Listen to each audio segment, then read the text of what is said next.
Bismillahirrahmanirrahim. Alhamdulillahirabbil alamin. Wa bihi nasta'in ala umuri dunya waddin.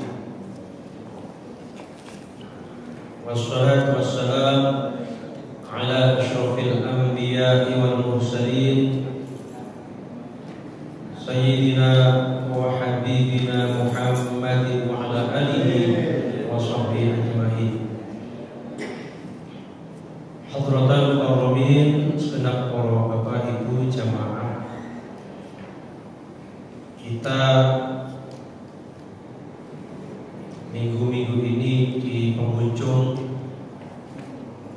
tahun 2024. Sebentar lagi kita akan memasuki tahun 2025. Maka hendaknya wajib bagi kita kaum muslimin adalah pertama bersyukur atas karunia Allah karena masih diberikan panjang umur, masih diberi kesempatan untuk selalu beriman serta mendapatkan hidayah bidinil Islam. Oleh karena itulah rasa syukur itu kita tunjukkan dengan memperbanyak amal soleh, ibadah, membaca zikir, membaca sholawat, membaca Al-Quran, memperbanyak mengerjakan sholat, bukan justru melakukan tabiatnya orang-orang kafir. Justru nanti kita akan kena laknat Allah Subhanahu wa ta'ala.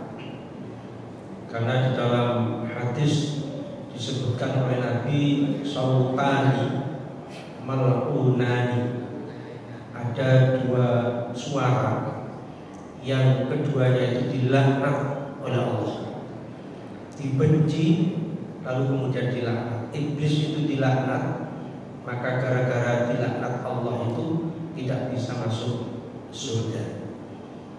Pertama, mizmarun inda nikmatin, suara trompet manakala mendapatkan nikmat.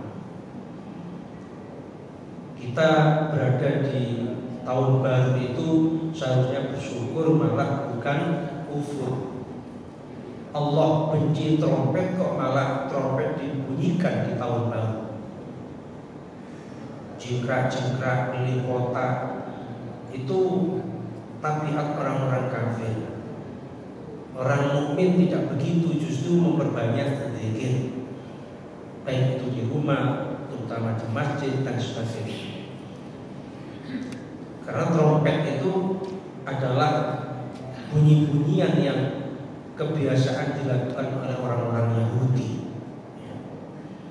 Orang Yahudi itu hatinya mengakui Allah, tapi lesannya ingkar. Yang kedua adalah niyahah, jeritan orang yang terkena musibah atau ditinggal mati. Jadi kalau ada kematian, musibah, lalu berteriak-teriak, ratapan teriakan orang terkena musibah itu Allah paling benci. Seakan tidak ridho terhadap keputusan takdir Allah. Yang kedua, berkewajiban kita muhasabah, evaluasi diri, menanyakan kepada diri kita sendiri secara jujur, sudahkah kita ini golongan orang yang istiqomah, sudahkah soleh, solihah, sudahkah orang yang ahli ibadah, pantas gak kelak menjadi golongan yang husnul khotimah, mendapat syafaat, masuk surga, dan begitu seterusnya, dalam rangka untuk sarana peningkatan ibadah kita. Kontrol diri dan berubah agar menjadi kita lebih baik hari ini daripada tahun kemarin. Yang terakhir, taubat. Berkewajiban kita memperbanyak istighfar di penghujung tahun seperti ini. Mudah-mudahan di di tahun akan datang masih bisa eksis istiqomah dalam ibadah kita. Allahumma amin. Mari kita buka halaman 220. Halaman 220 juz 3. Dari Abu Bakar radhiyallahu anhu. Dari hadis ini diriwayatkan oleh Abu Bakar. Qala Rasulullah Muhammad sallallahu alaihi wasallam. Kanjeng Nabi niku nate ngendika mekaten. Man barang siapa, berarti man barang siapa ini ya laki ya perempuan, ya tua ya muda. Iktasala yang mandi yaumal jum'ati di hari Jumat. Ya mandinya tentunya diniati ya. Niat ingsun atus ana ing dina Jumat sunah karena Allah. Bukan hanya sekedar atus jebar-jebur oleh ganjaran ya. Harus diniati, saya berniat mandi di hari Jumat sunnah karena Allah. Malah Imam Hanafi menghukumi mandi Jumat hukumnya wajib. Tapi pendapat Imam Syafi'i itu hukumnya sunnah. Barang siapa yang mandi di hari Jumat, kufirat anhu dzunubuhu, diampuninya darinya dosa-dosanya. Jadi dosanya itu, jadi wong Jawa ngoten logrok nggih. Ambiar, luntur, jatuh ke tanah seiring jatuhnya air itu disiramkan dari atas kepala ke kaki. Diampuninya dosa-dosa orang yang mandi itu. Wa idza masya, dan apabila masya itu berjalan, melaku, ilal jumu'ati, menuju sholat Jumat, kata Allah Ta'ala lahu bi kulli khatwatin ibadatan isyrina sanatan. Allah mencatat baginya setiap langkah itu seperti ibadah 20 tahun. Dalam hadis yang lain, hadis sahih, dicatat seperti orang berpuasa dan sholat selama setahun. Nah di sini diterangkan, dicatat oleh Allah baginya mendapatkan setiap langkahnya itu seperti ibadah setahun, 20 tahun. Fa idza shallal jum'ata ujira bi amalin mi'atai sanati. Maka apabila mengerjakan sholat Jumat, jadi sholat Jumat dilakukannya, maka diberikan pahala seperti amal 200 tahun. Hadis ini dapat kita simpulkan bahwa keutamaan sholat Jumat itu fenomenal, luar biasa.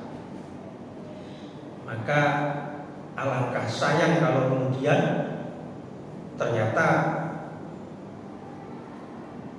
apa yang kita harapkan itu tidak kita dapatkan, alias zon kosong.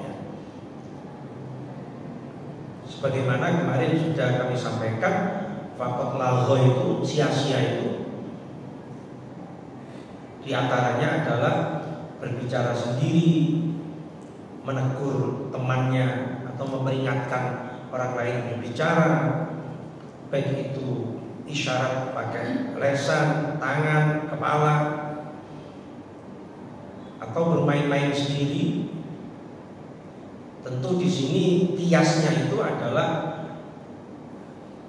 berzikir sendiri, baca Quran sendiri, membaca buletin sendiri, membaca HP WA sendiri, sehingga tidak konsentrasi mendengarkan khutbah yang disampaikan khotib. Maka itu termasuk lagho itu ya sia-sia. Ijma ulama yang dimaksud lagho itu ya gak dapat pahala. Jumatannya tetap dia tergolong orang yang melaksanakan kewajiban, tapi zo kosong.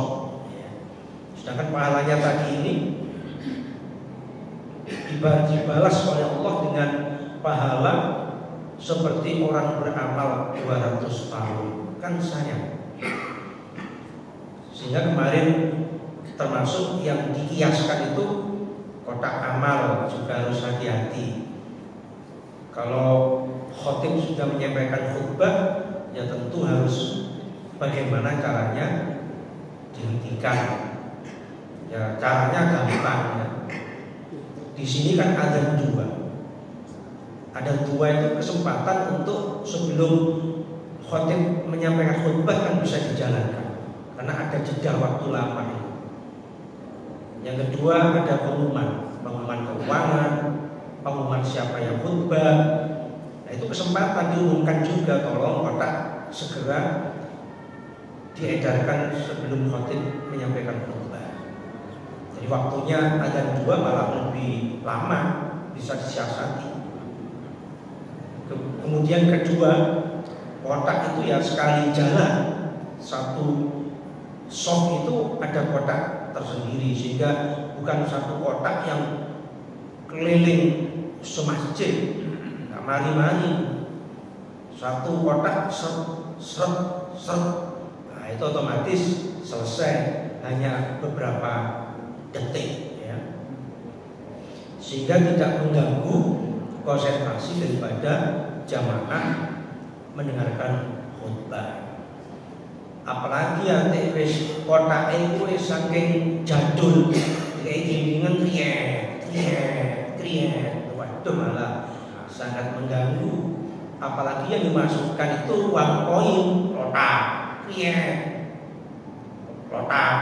ini malah ganggu mana.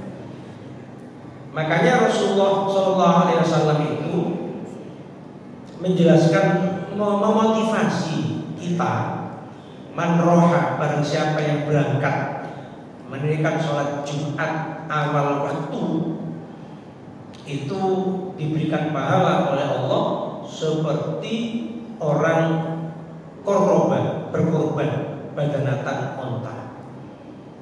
Jadi ada 5 tingkatan, dapat onta, dapat sapi, dapat kambing, hadiah ayam, seperti orang yang menghadiahkan telur. Ini termasuk evaluasi kita. Mosok mulai biyen endok kan. Mulai endok terus. Subuh itu jam 3.45 sebelum jam 4. Lalu zuhur itu jam 11:22. Berarti ada 7 jam. 7 jam kalau dibagi 5 tingkat itu kurang lebih 1,5 jam. Berarti kalau ingin seperti orang yang berkorban onta, sebagaimana kata Imam Syafi'i, berangkatnya itu setelah subuh 1,5 jam setelah subuh. Ya, kira-kira ya jam 6 ya. Jam 6. Jam 6 itu dapat bagaikan orang korban onta. Lalu setengah jam setelah jam 6, jam berapa? Setengah 8. Jam setengah 8 sampai jam 8 itu seperti korban sapi. Lalu setengah tambah 1 jam lagi, berarti setengah 10 ya. Itu seperti kambing dan begitu seterusnya. Sehingga kalau sudah malaikat itu, jadi pintunya ada berapa? 1, 2, 3, 4. Setiap pintu itu ada malaikat untuk mencatat pahala orang yang menunaikan sholat Jumat. Begitu khotib itu sudah naik ke mimbar, jadi belum menyampaikan khutbah, sudah naik, tutup sudah buku malaikat itu. Karena malaikat berbondong-bondong ke depan untuk mendengarkan khutbah.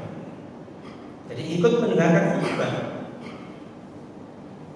Malaikat tidak dituntut takwa saja juga mendengarkan, apalagi kita. Jadi malaikat berbondong-bondong ke depan mimbar mendengarkan khutbahnya khotib. Sehingga nggak ada yang menunggu lagi. Jadi kalau datang klewas, khotib sudah naik timbang, nggak dapat apa. Eman kan? Lah ini Rasulullah memberikan motivasi. Sehingga dulu di zaman sahabat, sebagaimana persaksian Ibnu Mas'ud, beliau datang sangat pagi. Itu kalau ada yang mendahului, alangkah rugi saya. Cuma di sini mana ya? Walaupun jamnya sama, tapi ada yang mendahului. Makanya hadis sahih di dalam kitab Bulughul Maram, para sahabat dulu kalau tidur dan makan nunggu setelah Jumatan. Jadi tidur dan makannya sahabat itu nunggu setelah Jumatan, karena memburu keutamaan sholat Jumat. Di samping kalau sampai kabeh ini tak tahu parahnya saya. Coba kalau misal barangkali ya Masjid Nurul Islam ada donatur, dicoba. Harga onta itu 30 juta, sapi 20 juta. Diumumkan di spanduk di depan Masjid Nurul Islam. Barang siapa yang berangkat ke Masjid Nurul Islam menunaikan sholat Jumat pagi-pagi awal kali jam 6 minimal, maka akan mendapatkan hadiah 30 juta. Kira-kira apa masih klewas-klewes? Apa semangat? Kira-kira jangan-jangan tidur di masjid sana, di luar sana mulai malam hari. Saya itu setiap bulan kontrol di rumah sakit Dr. Sutomo karena harus periksa ini itu dan sebagainya. Itu Pak, saya datang jam 5:30. Itu masih nomor 50 dulu, ketika masih belum online. Loh kok ada yang jam sekian, ternyata saya tanya itu ada yang menginap di mes sana. Dibelani nginep, cuma hanya nunggu antrian nomor 1, 2, 3. Dan ini orang dunia eon. Jadi di masjid ini andai kata diumumkan seperti itu, saya yakin antrian panjang di sini. Gak cukup masjid ini. Tapi kenapa masih kelewes-kelewes? Gak yakin pahala. Gak tapi percaya pahala, gak tentok masalahnya. Diberikan oleh Allah nanti di akhirat. Jadi itu bisa kita sekali-kali lah. Tahun baru kayak mosok kayak dia oleh mendoka. Coba saya coba, wong pensiun lah, wis berangkat.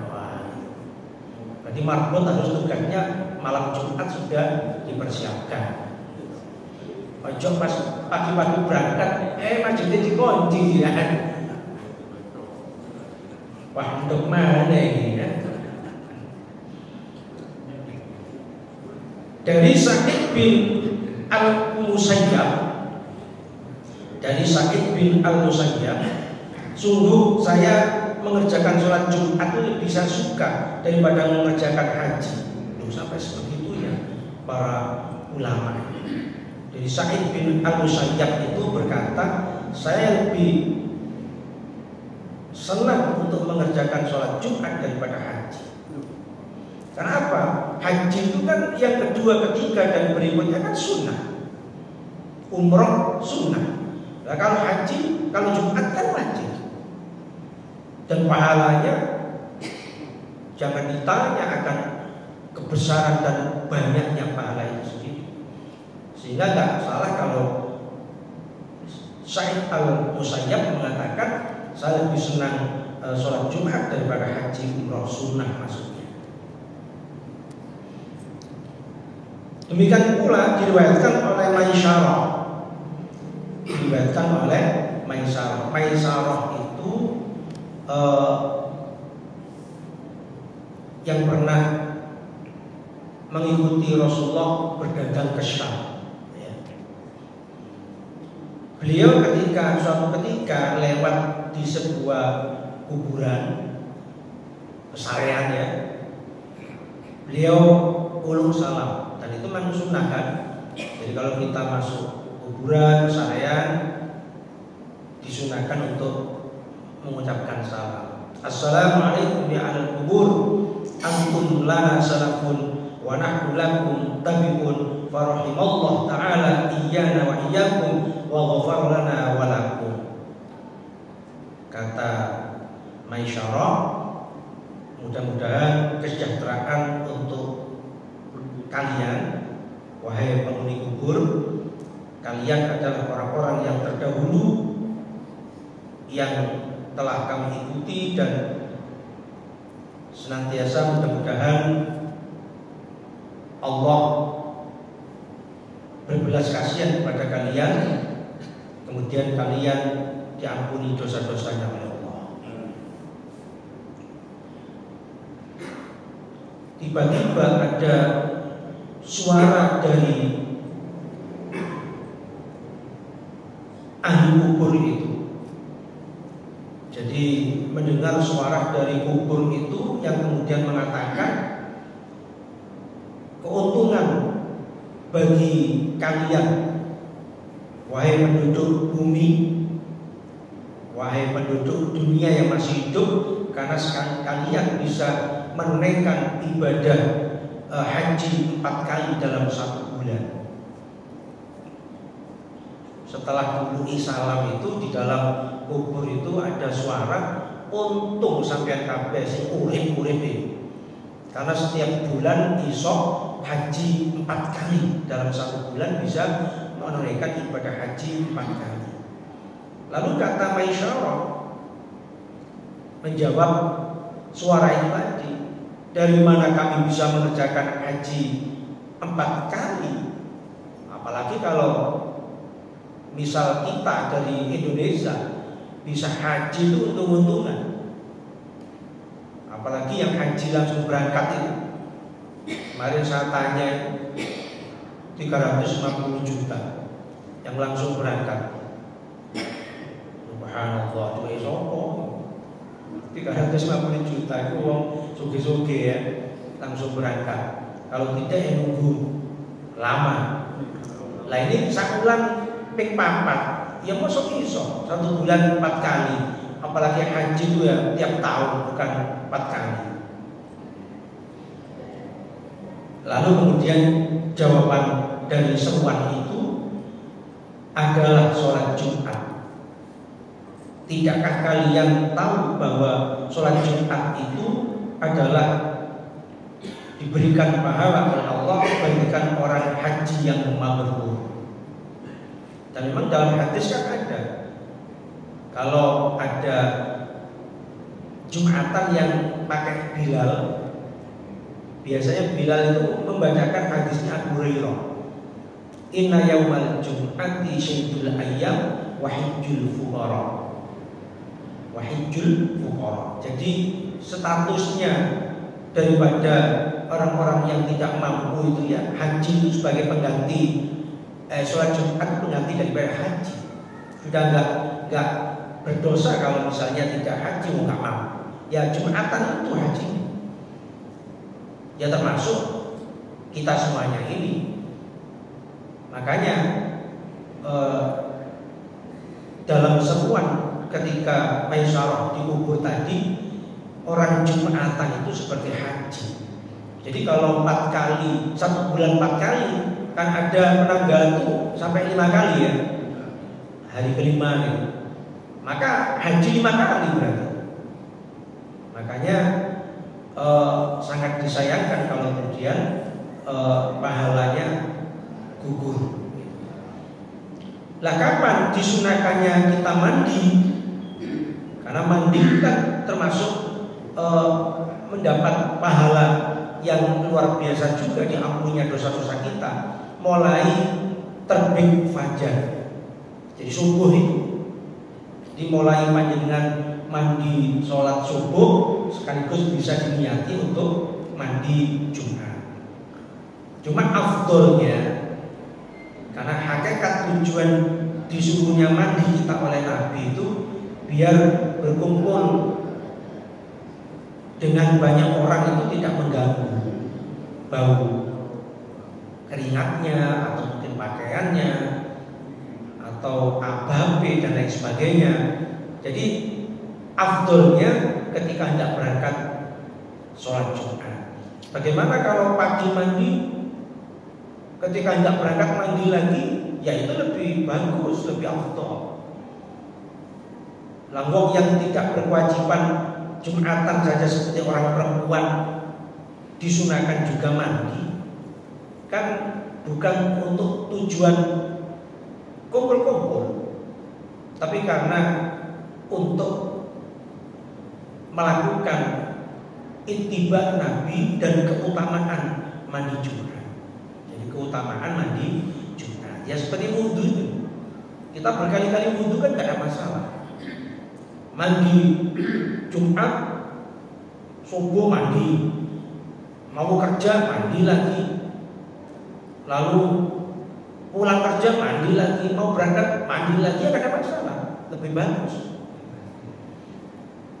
Apalagi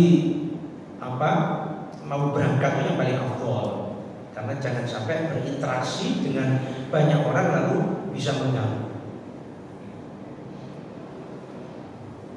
Jadi para bapak ibu sekalian, bahwa keutamaan daripada sholat Jumat itu begitu luar biasa, sehingga sampai para sahabat dulu itu tidur makannya itu tunggu setelah Jumatan. Nah disitulah menunjukkan kepada kita sebenarnya bagi umat Islam itu idealnya Jumat itu libur semata untuk tujuan akhirat. Tapi karena ya kita berada dalam lingkungan yang Jumat tidak libur, ya minimal jangan sampai kemudian mengabaikan keutamaan, ya, mengabaikan keutamaan banyak hal-hal yang bisa dilakukan mandi Jumatnya, ya, datang lebih awal walaupun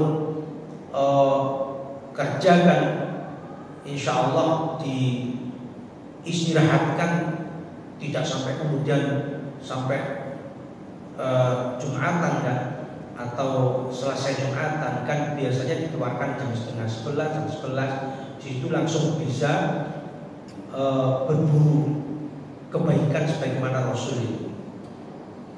Diriwayatkan dari Abi Amrin, dari ayahnya, dari neneknya, dari Nabi, inna min wara'i Jabal Qaf, jadi sesungguhnya di belakang gunung Qaf, ardon baydha'ah, ada bumi yang putih, laisa fiha syai'un minat nabati, tidak ada sedikit pun di sana pepohonan, tumbuhan,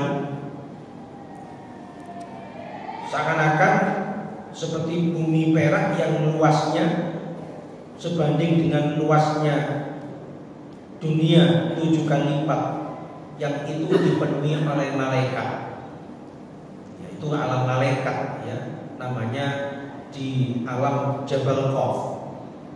Saking wakai malaikat, saking wakai, ya, andai kata ada jarum yang dijatuhkan, ditelbukkan, ya, dijatuhkan, ditelbukkan, ya, itu pasti mengenai malaikat. Beda kalau hari ini ada jarum dilempar, belum tentu kena orang, karena kan duduknya jalan-jalan. Lah itu karena di Jabal Qaf itu begitu banyaknya malaikat, andai kata koin atau sesuatu yang dilemparkan dari atas pasti mengenai malaikat, karena begitu sangat banyaknya malaikat dan berdiri berhimpitan, berhimpitan. Lalu kemudian para malaikat itu mulai terbit fajar subuh, mereka itu selalu berdoa di Jabal Qaf itu. Ya Allah, ampunilah orang-orang yang mandi di hari Jumat dan yang mendatangi sholat di hari Jumat. Dan itu suaranya selalu menggema, selalu menggema. Coba panjenengan renungkan, bayangkan, saking akeh malaikat, andai kata sesuatu yang kecil dilemparkan dari atas mengenai malaikat, sedangkan tempat itu lebih luas daripada bumi 7 kali lipatnya, lebih besar dari bumi 7 kali lipat, dikepeki malaikat, saking akeh dilemparkan barang yang terkecil dari atas jatuh ke Jabal Qaf itu pasti mengenai malaikat. Malaikat yang sebanyak itu mulai terbit fajar subuh sudah mendoakan orang yang mandi Jumat. Itu kalau kok Jawa ngeten, mbok. Kalau istilah Islam, masya Allah, mbok. Akeh malaikat sing sakmono akeh ndongakno wong sing adus Jumat dan kemudian sholat Jumat. Khususnya nanti wanita yang mandi Jumat dapat doanya malaikat sebanyak itu pula, walaupun mereka tidak berangkat. Makanya kalau ibu-ibu tanya, sholatnya kami ini kapan? Ya, pokoknya manjing dulu. Sholatnya wanita itu ya manjing dulu. Ketika sholat Jumat boleh untuk segera mengerjakan, tidak harus menunggu suaminya pulang dari masjid. Jadi sebanyak itu malaikat mulai subuh sudah mendoakan orang yang mandi Jumat dan hendak berangkat sholat Jumat. Hebat namanya. Oleh unta pendok. Ayam. Oh ayam. Ayam ya. Sekali-kali unta ya.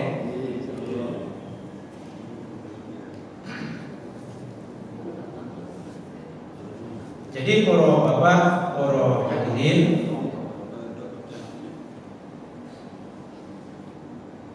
oleh karena itulah sholat Jumat itu kan tidak saja hanya formalitas, tapi juga mempertemukan umat Islam dalam setiap minggu itu berinteraksi agar semakin guyup, rukun, harmonis, menghargai satu dengan yang lain. Sehingga minimal jarak antara masjid satu dengan yang lain itu minimal 1.600 minimal. 1.600 itu berapa kilo? Berapa meter? 1 kilo gitu? 1.000. Berarti minimal jarak satu masjid dengan masjid yang lain itu 1.600. Kalau dibulatkan ya 1.700. Nah sekarang itu fenomenanya ya, masjid itu kadang gak cocok kayak masjid. Nanti instansi gawe, sekolahan gawe, lalu pabrik gawe. Di sini itu pabriknya kan banyak. Tapi setiap pabrik punya sendiri-sendiri. Jaraknya paling ya 1 meter, 50 meter, nggak sampai 1.600. Apalagi di Ubaya sama Mejoyo itu hanya dibatasi tembok. Nah itu kalau menurut paham Imam Syafi'i nggak sah. Menurut paham Imam Syafi'i. Tapi kalau menurut pendapat Imam Hanafi sah, ya, sah. Tapi utamanya, afdolnya itu memang satu kampung, satu RW lah kalau di sini gitu. Itu satu masjid supaya tidak terjadi perpecahan, tidak terjadi sebuah ketidakharmonisan dan sebagainya. ben wong Islam itu guyub rukun, alangkah kuatnya Islam itu. Monggo sebelum saya lanjutkan, ada menyampaikan pertanyaan?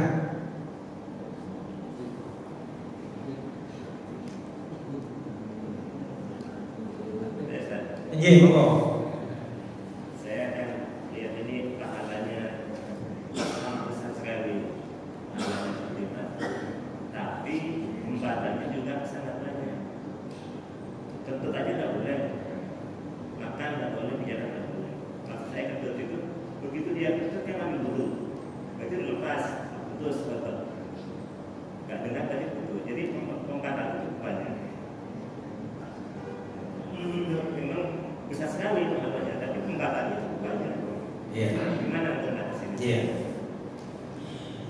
Kalau udzur syar'i nggak apa-apa. Misalnya batal, lalu kemudian berwudu kembali seperti status orang i'tikaf itu.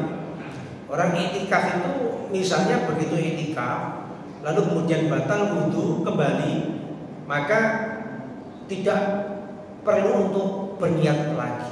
Itu karena udzur syar'i. Ad-daruratu tubihul mahdhurah. Jadi kesulitan, hambatan kata jenengan itu memudahkan untuk menjalani menjadi mudah. Makanya sholat nggak bisa berdiri sambil duduk, nggak bisa duduk sambil tidur miring, dan begitu seterusnya. Jadi asalkan udzur syar'i nggak apa-apa, asal udzur syar'i. Tapi kalau tidak udzur syar'i, adanya penyengajaan, lawong apa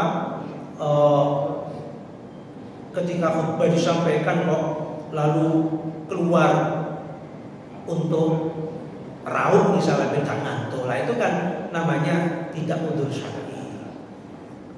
Atau misalnya gini ya, Rasulullah itu pernah menyampaikan 3 hal. Jika orang itu tahu kemuliaan 3 hal itu, maka dia akan berlari kencang seperti memburu onta yang lepas. Ada tak memburu onta itu leha-leha? Ya jelas gak bisa onta water ngincik kayak water onta yang lari. Ya tentunya akan mengejar dengan cepat. Andai kata tahu 3 keistimewaan itu, dia akan mengejar 3 hal itu bagaikan mengejar onta yang lepas. Pertama, mendatangi sholat Jumat awal. Andai kata tahu rahasia itu, dia akan memburunya di awal waktu. Di zaman sahabat seperti dulu, dibelani kak turu di sekamangan di sini. Yang kedua adalah soft awal. Soft awal itu ya. Di soft awal itu, lah kalau datang ya wis oleh unta lah, oleh unta terus nyendeng nemburi, ya kan rugi, kan gak udzur dia. Kenapa di belakang? Kecuali kalau telat itu di belakang. Kadang orang kok malah milih sing mburi. Nah makanya andai kata tahu sesuatu keutamaan soft awal, maka dia akan lari untuk mengejar soft awal seperti mengejar onta yang lepas. Lah kan banyak fenomena sekarang ini, datang duluan tapi malah dari sini ngebuli gitu. Aneh kan itu? Aneh kan? Delek sendenan gitu. Ya enak sih, nyampe jadi itu enak. Ya otomatis itu kan tidak udzur syar'i. Contoh seperti itu. Jadi kalau udzur syar'i kan nggak apa-apa. Ngoten nggih? Nggih. Khutbah itu kan harus full didengarkan. Iya. Jadi memang kita harus memisahkan diri, misalkan kentut. Kadang-kadang itu kita memang harus BAB dulu, mandi dulu sama BAB. Itu syar'i. Ya nggak salah. Jadi usaha. Ya sampai kita di mana mau BAB nggak usah, nggak berpikir lah. Ya. Ternyata karena dia nggak BAB,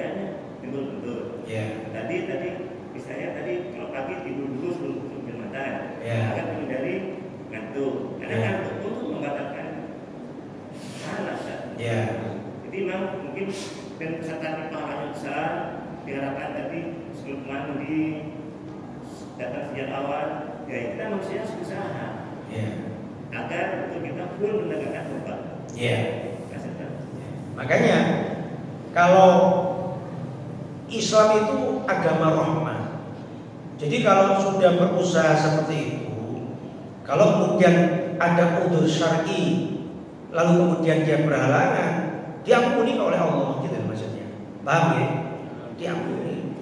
Jadi misalnya kita ketika di masjid ini mulai pagi, misalnya ini usaha keras, ya kan bisa sambil tidur, duduk gitu, persiapan. Bagi yang gak kuat, kan biasa ada orang yang kuat walaupun gak turu ya gak ngantuk. Tergantung niat, tergantung niat. Jamaah sini itu luar biasa. Karena saya tidak pernah libur kalau hujan. Walaupun hujan deras, saya datang tuh masih ngaji. Beda kalau saya ngaji di tempat lain, hujan itu telepon libur Ustaz. Berarti kan orang sini nggak masalah, hujan itu kan tidak halangan. Nah, tapi kalau kemudian mereka telepon ngaji libur karena hujan, ya tidak bisa disalahkan karena udzur syar'i. Cuma setahu saya hanya sini saja yang ketika hujan itu tidak pernah meliburkan, pasti ngaji terus. Kalau tempat lain kritik itu alas raya wong paling ono gitu. Sehingga ustaz dhewe itu memahami akhirnya. Nah, contoh seperti itu. Jadi kalau udzur syar'i ya diampuni oleh Allah. Tapi harus berusaha, jangan sampai turu, jangan sampai ya kencing dan berak dan sebagainya diusahakan. Tapi kalau semisal enggak, cara hukum ya itu diampuni, namanya makfu, disepura oleh Gusti Allah. Sama dengan itu loh, orang berpuasa makan sak wakul lali ya disepuro. Mosok terus ya aja lali ya gak iso wong rahmat iki. Anugerah. Kalau lupa wis mangan sak piring, ngombe sak apa? Ada eling. Ya gak mosok. Alhamdulillah itu makfu namanya. Tapi kalau contoh panjenengan udunen sarungnya terkena nanah, asal udzur syar'i, artinya enggak diumek-umek udune. Apa diumek-umek? Ya dipegang-pegang, dipites-pites, asal enggak seperti itu dimaafkan.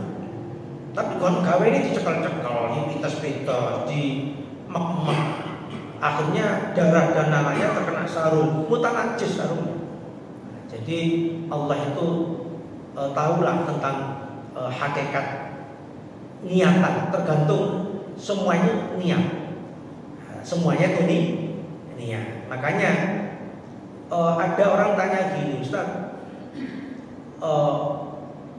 sarung itu kan sunnahnya di atas mata kaki. Nah, sunnahnya di atas mata kaki. Bagaimana kalau di mata kaki atau di bawah mata kaki? Maka Abu Bakar pernah bertanya kepada Rasulullah, maka dijawab, asal kamu tidak berniat sombong, tidak berniat pamrih, takabur, maka boleh. Maka kiasnya sekarang itu kan tidak hanya yang dibahas itu masalah klambi celana cingkrang. Tidak. Tapi bagaimana kalau sarungnya BHS? Waduh, imam-imam sekarang tak BHS-an semua ya. BHS. Bajunya mahal misalnya, arlojinya. Loh, semuanya itu ya tergantung niat. Nah, kalau niatannya keindahan, mensyukuri nikmat Allah ya enggak apa-apa. Tapi kalau niatnya itu niat pamer, kesombongan, ya hukumnya tentu haram.